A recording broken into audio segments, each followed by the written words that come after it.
Hi, I'm Ivory, and this is Roz. Right. And today's topic is releasing grudges.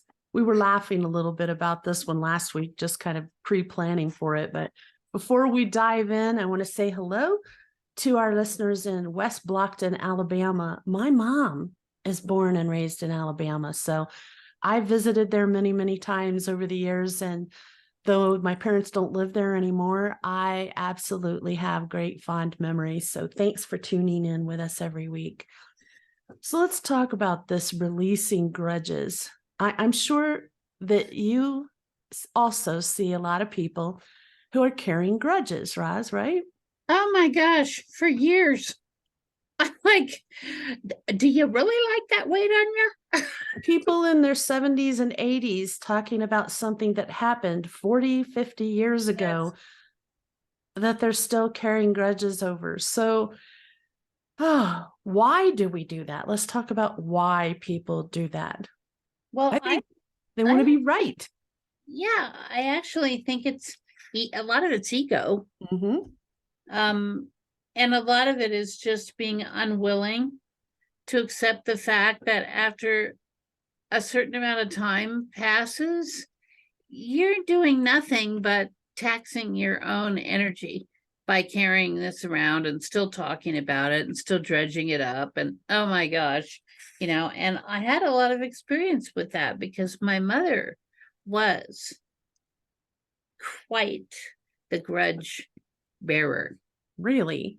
Yes. And it was so interesting because it was usually a situation where she got mad at someone because of something they did, not to her, but to someone else.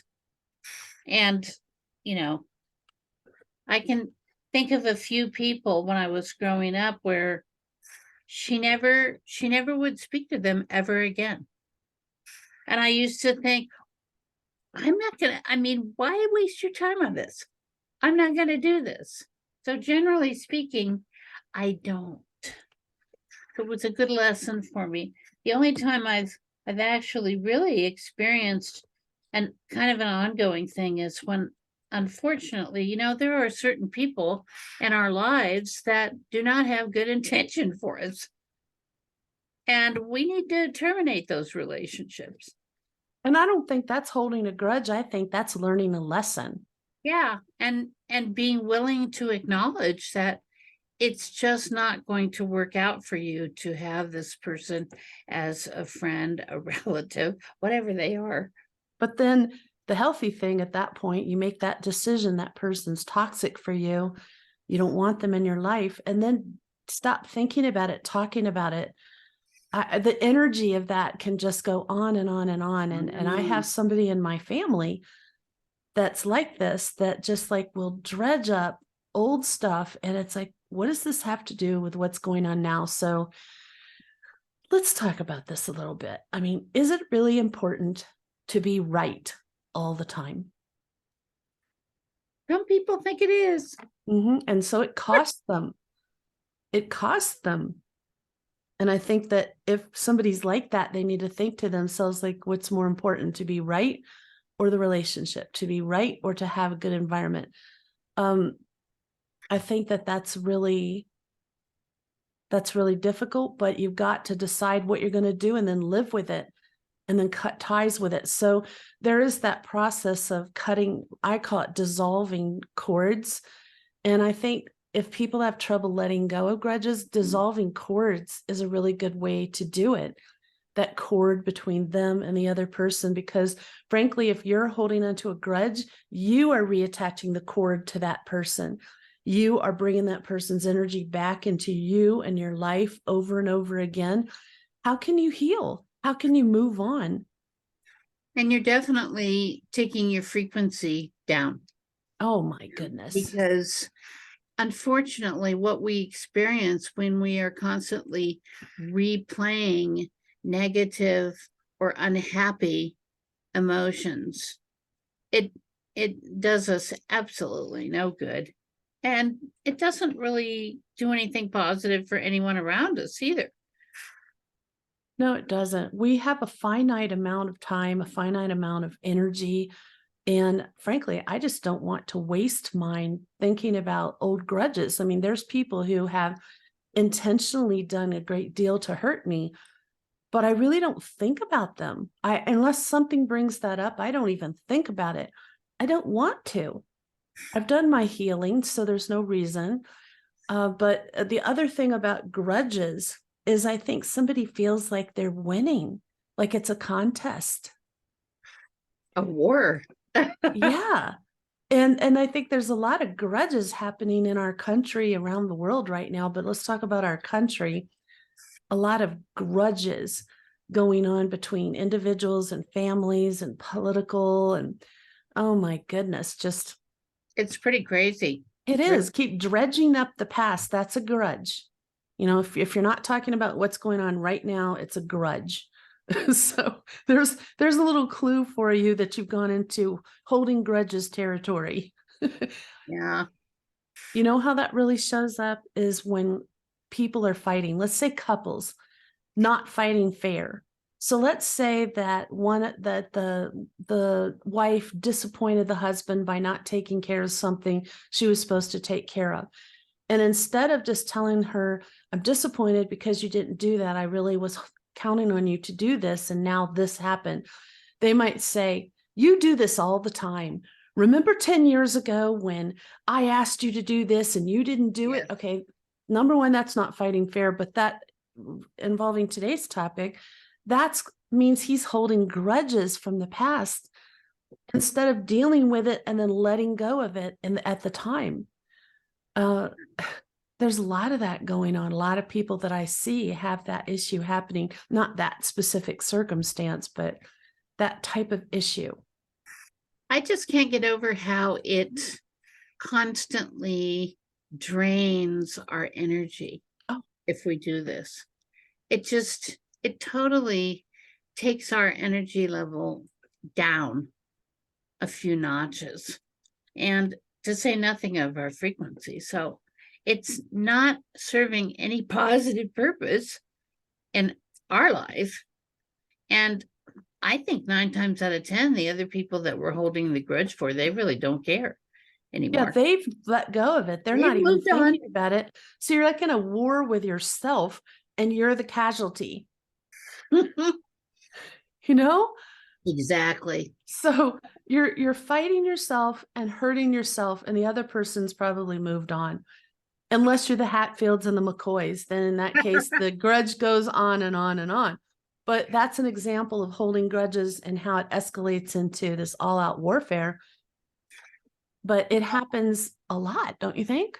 I do. And I think your point about what's going on in the bigger picture of the country is really well taken, because there's just so much wasted time finger pointing and accusing, and oh well, so and so such party did this party did that, this person did this, can we just get on a page of trying to work together to get some things accomplished? Yes. They need to have a new office within the government, which is the grudge master, and they're allowed to interject. No, that is a grudge that will not be discussed any further.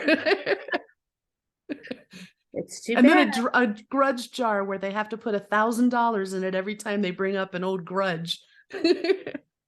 I think there's a lot of this that goes on too, where people, you know, like learning the lesson of, okay, get your ego, get your hurt feelings, get your whatever it is that you have created with this, get it out, speak your truth.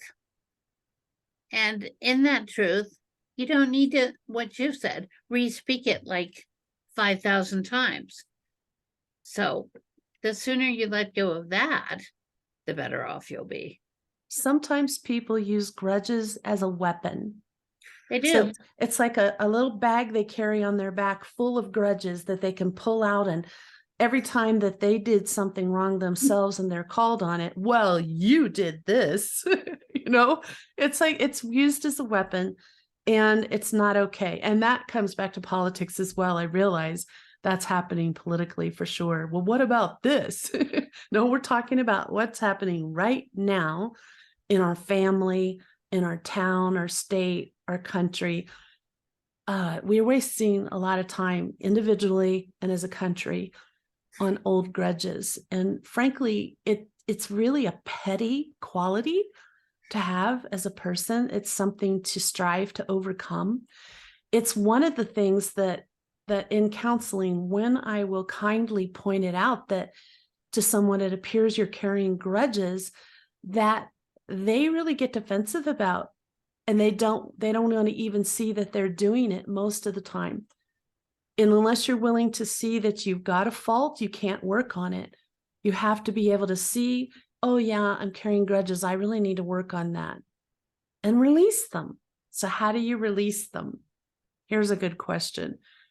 I think you have to let go of needing everything to be justified and rectified. And, you can't change history.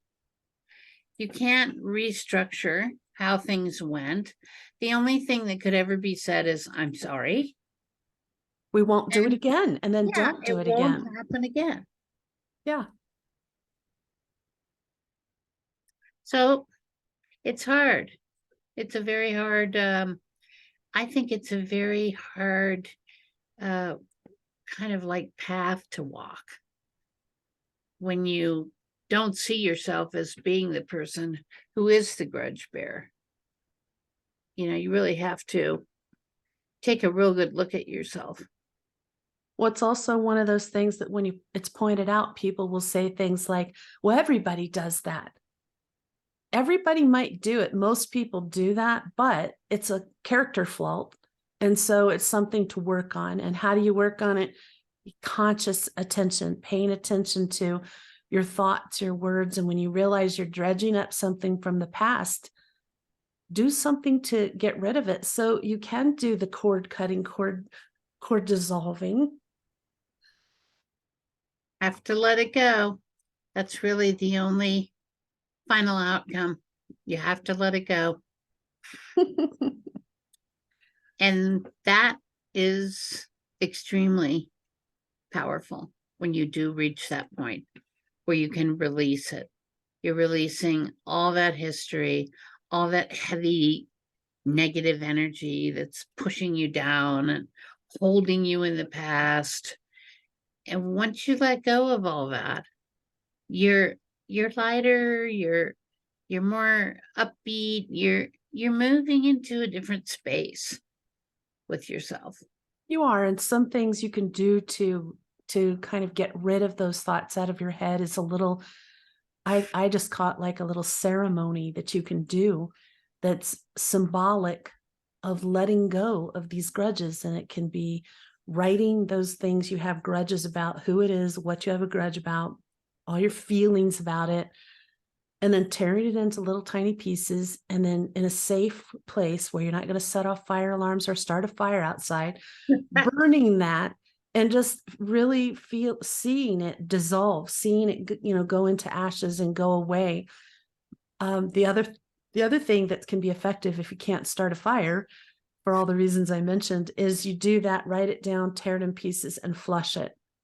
Because that's the second best method, is just seeing it go away. And there's something very powerful about that. Do it more than once if you have to. I've done that for different reasons, but I was thinking this morning about this topic and realizing that something like that, a little ceremony to formally let go of grudges, could be very helpful. And again, it might not be done in one session. Yeah. I think your acknowledgement to yourself that you will require that type of effort to let go of whatever this energy is that you're still carrying around that's so negative and unhelpful to you is pretty intense too.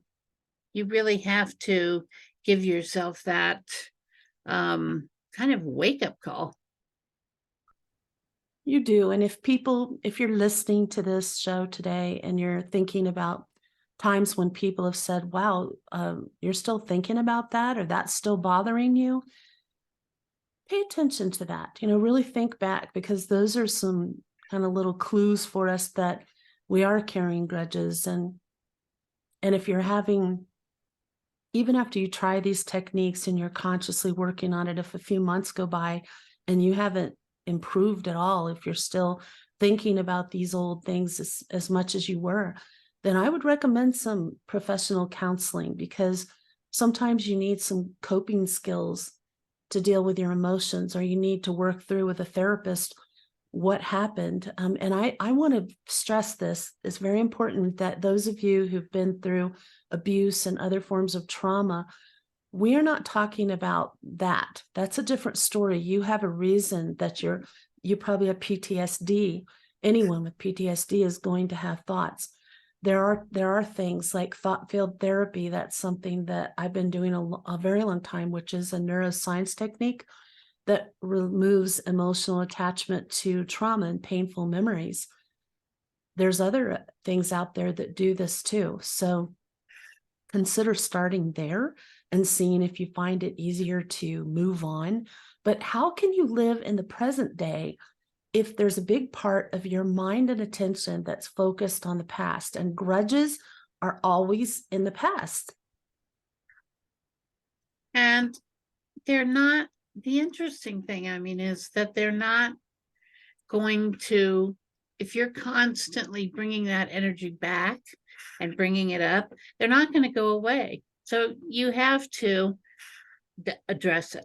You have to take it to task and do the work you need to do. It always comes down to that. You got to do the work. There's no shortcut. No. If there was a pill, if we knew of a pill that could help you bypass that, we would be so rich. But no, that doesn't exist. Something else I have found so helpful when something really traumatic happened, something really hurtful, and I just couldn't stop thinking about it, I'd plunge into a project. I would create a new website or revamp my website, or start doing a lot more marketing, work on my book, all these things that were just positive, moving forward, putting my energy, time, and creativity into something positive that could help me. And the more I did that, the less I thought about those people. That's a good idea. They've already robbed me of a lot of time and energy and health. I am not going to be robbed of any more of it by those people. So, people will do bad things. That's nature, human nature, unfortunately. Oh my. The ways that we, really create issues in our own lives. Really, when it comes down to this subject, you're not creating an issue. Unless you're outwardly venting all the time on whoever this is that you're still mad at. And that gets very old. Eventually, no one's going to want to be around you, but they're not going to want to put up with it. But the bottom line is you're not doing anything to enhance and improve your world and your life, as long as you're hanging on to it. Mm-hmm. And I think you bring up a good point, because what that boils down to is creating drama and chaos in your life.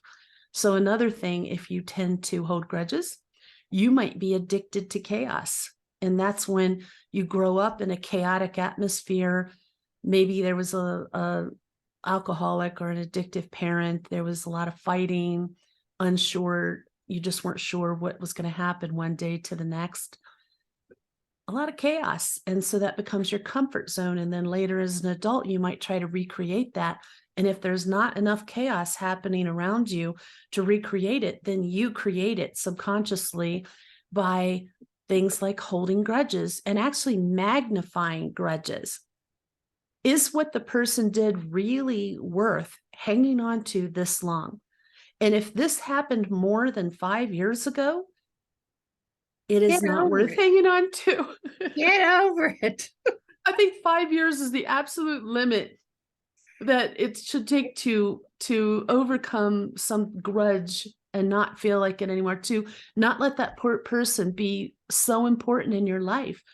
By you holding a grudge, you're making them very important in your life. Because who you talk about, who you think about and pay attention to is who the important people are in your life. So do you want that person to be important in your life, or would you rather give that to the people you love, your friends, your family, your neighbors that you love, all the people in your life you actually like?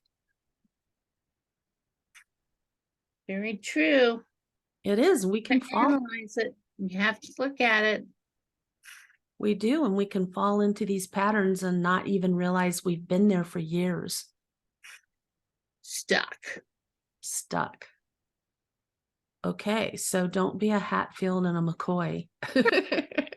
Next thing you know, there's going to be shotguns and moonshine. Well, the moonshine might not be so bad. I don't want to drink it, but the shotguns, no, we don't want that brought into it. But there's enough of that going on. But it's really about, if you feel like you need some more drama in your life, consider doing something exciting. Consider, if you think you've been holding on to grudges for excitement and drama and chaos, instead of creating chaos, create excitement. Have some adventures. Go on little weekend adventures. Go do something you've never done before. Something I did only because my oldest grandson was visiting last summer and I wanted him to have a lot of fun. So I did 2 things that are outside my comfort zone. I don't like heights at all, and I don't like speed. And we went on the roller coaster that's pretty new up in Williams, Arizona, that goes down the side of a mountain, and it was raining outside. It was cold and raining, and I got sick, but that's another story. But I did it, and I actually liked it. And then the next day we went on the gondola at Snow Bowl in Flagstaff, which goes way, way up high. And I was very nervous the whole time, but I didn't want him to know. And we were up very high up there in this little enclosed gondola swinging in the wind. It's not something I would choose to do on my own, but I had fun. We had a great time. Part of it was being with him. And part of it was I felt proud of myself for pushing past my comfort zone and doing something that scares me a little bit. My life wasn't in danger. I wasn't diving off cliffs and in some foreign country down into a narrow gorge into the ocean, not knowing what's in the water. I was just doing something that scared me a little bit. So maybe you need some excitement. Maybe you need a cruise. Maybe you need to drive somewhere, have a little trip, visit some places near you you've never visited before. Do things that are outside your usual routine. Sometimes that breaks up that habit of focusing on things like grudges. Remove the box. Mm-hmm. Don't store anything in that box anymore that's not for your best good. And that's so simple to say, but so difficult to accomplish when you're hanging on. It always is, but you're so right, Roz. Like if somebody's holding on to grudges, they make their life very small. And so you want to make your life bigger. You want to get more friends. You want to do more fun things. You want to go places. You don't have to go overseas. You don't have to go on an expensive trip. Just do something different. Pick a city near your area you haven't been to for a long time, or maybe have never been to, and really go explore it. Have some adventures. So I know it doesn't seem like it relates to grudges, but it really does if the reason you're doing it is that your life's gotten small and you're creating drama for excitement. And people do. I watch them do it. I can't help it. I observe. It's one of my roles I've had since I was a very young child. I observe things. And so I see these things happening I know what I do. I know what I need to work on all the time. And something that I say every night before I go to bed is, God, angels, help me be a better person tomorrow than I was today. If we strive to be just a little bit better version of ourselves every day, we will make improvement, and you're not going to suddenly stop holding grudges, suddenly release all your grudges overnight. It's a journey. That's very true. Very true.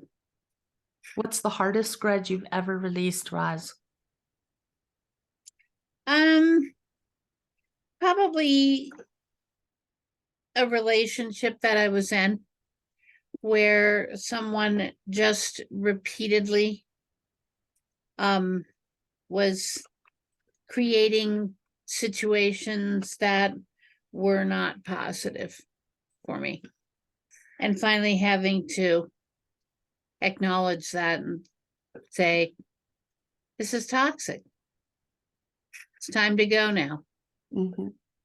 But after leaving that, there was a window there that I just was hanging on to all that unhappiness that had been created. And I had to really step back from that and take a big look at it and say, this is over now. I'm not going to see this person anymore. I'm not going to be with them anymore. So it's time for me to remove them from my energy field and my mind. And mine is the same situation. Yeah, it took quite a while. My situation, because when I met you, I was still coming fresh out of that. And it was also a relationship. And it was difficult because they kept doing things to reinsert themselves into my life. And I had to keep finding ways to shut it down. Yes. And so now it's interesting because over time, I've just consciously, every time I think of that person, I just like see a wall come down where I just shut it down, squash it, and go on to something pleasant. And now months can go by where I don't even think about them unless something brings it up. Mm-hmm. And I have healed so much since then. I've actually think I've healed more to a better person than I was before that because of all the work I've done. A more enlightened person, a stronger person, and everything that we overcome, our challenges in our lives, can make us a lot stronger, a lot wiser, and a lot more resilient. We learn what we can handle. So whatever you're feeling grudges about, just look at it as a lesson, see what you learned out of it, and try to shut that down. Use one of these techniques we talked about today and try to release them. And again, it's going to take some time. But you can do it. You can. Be gentle with yourself, give yourself a break. Don't expect miracles. And just pick one thing. Start with one grudge. Don't try to release every grudge all at once. Pick the biggest one and start on that. And then you'll be left only with who you are and what's going on in your life today, which is all you have control over. What an amazing thing to just be dealing with what you actually have control over, what you're actually experiencing. The desire that people have to tell their story of whatever it was that took place and all the trauma that's still attached to that. Drama, I call it.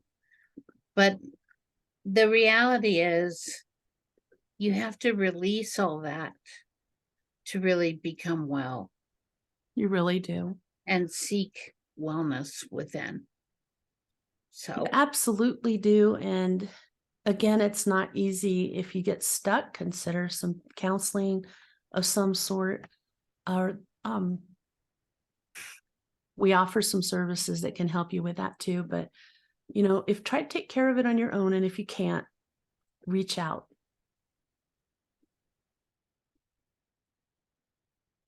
And in the meantime, tune in with us next Friday when the topic is telepathy in the real world.